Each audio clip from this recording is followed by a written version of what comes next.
zvaničnici, predstavnici crkava i drugih verskih zajednica, državnih i drugih institucija. Mart je mesec u kome srpski narod obeležava mnogo tužnih godišnjica.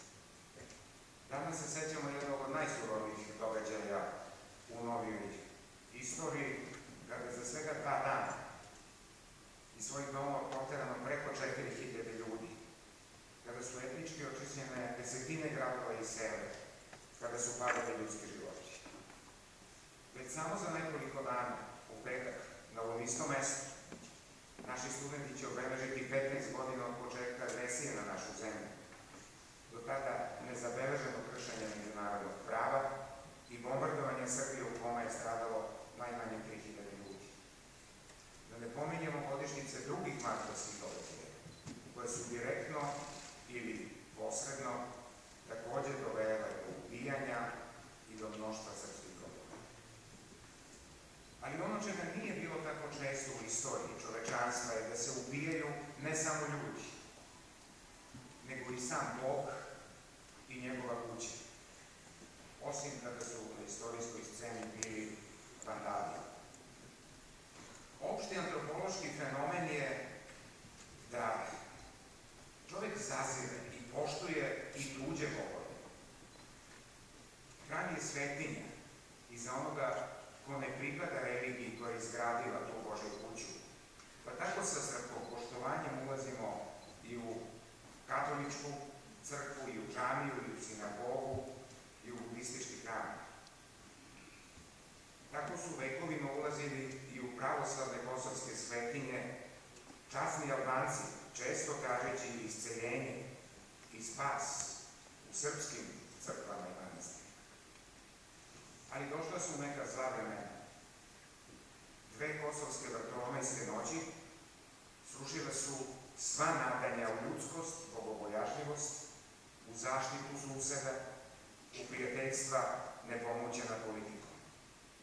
Časni su ustukli, a rulja je postala zadnja. Orkan je prošao, ostale su ruševine koje se mogu i popraviti, ali su zauvek ostale nezacelne rane. Te rane ćemo videti na ovakvim akademijama, nezaboravom, izlivima patnje i tuge, analizama zašto se to tako moralo dogoditi. Ali posle 10 godina osjećam potrebu da vas upitam i da sebe upitam. Nije li vreme i za nešto više od toga?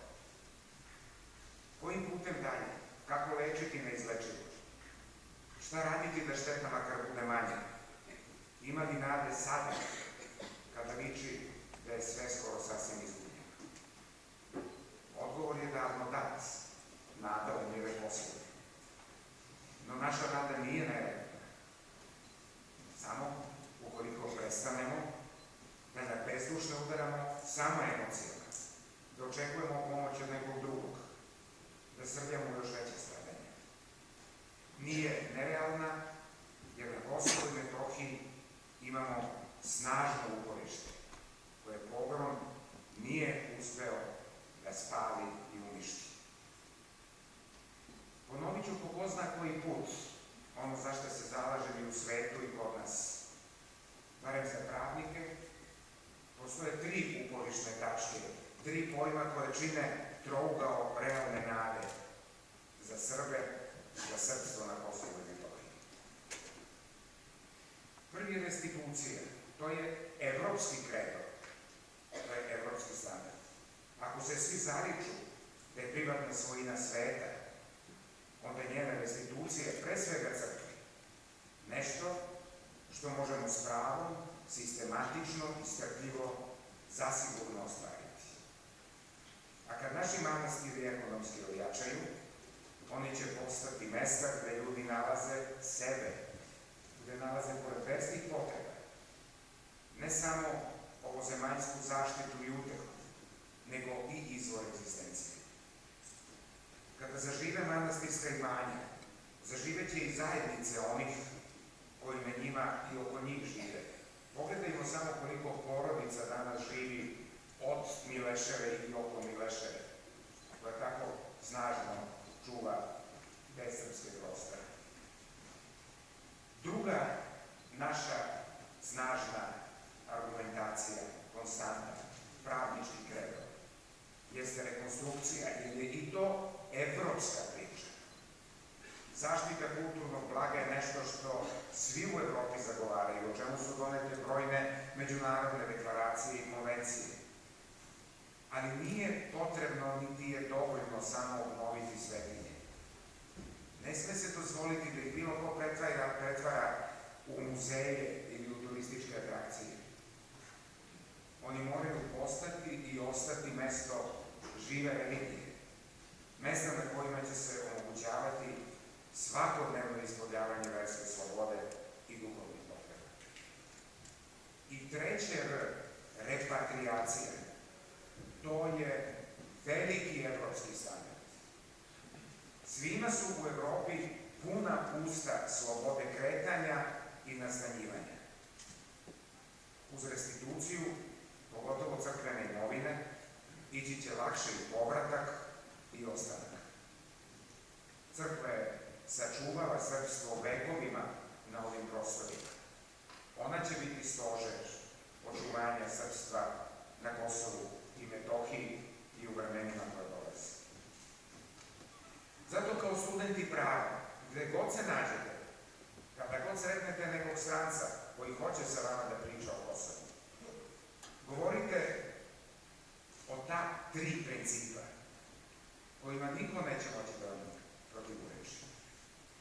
Ti principi su, koliko ja vidim za sada, u ovome trenutku naše najvažnije pravničko oružje.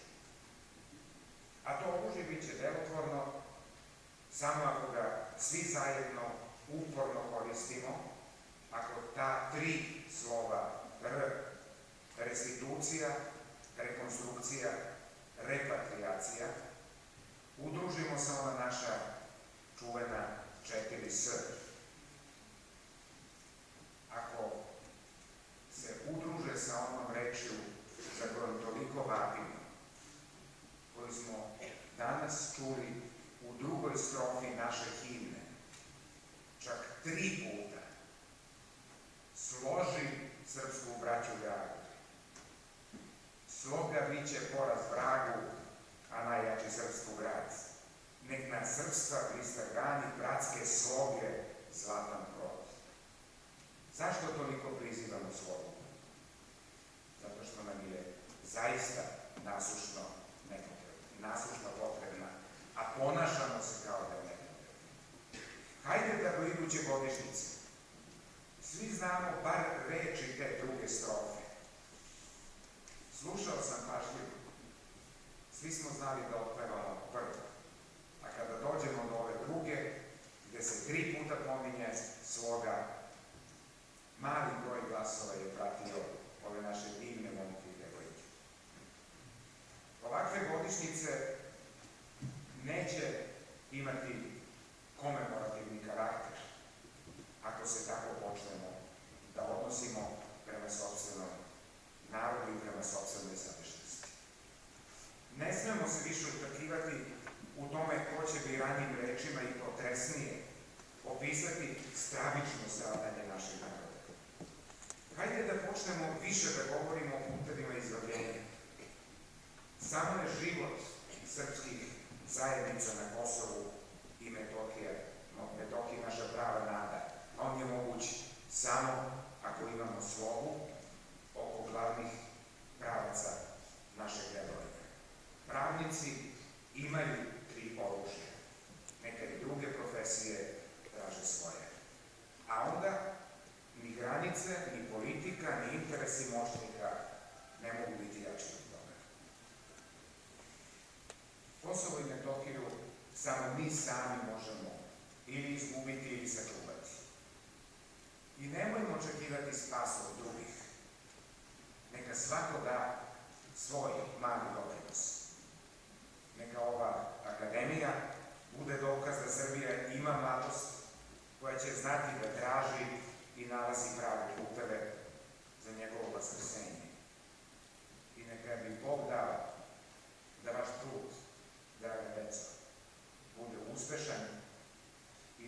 što svi želimo jednog dana zaista i dočekamo.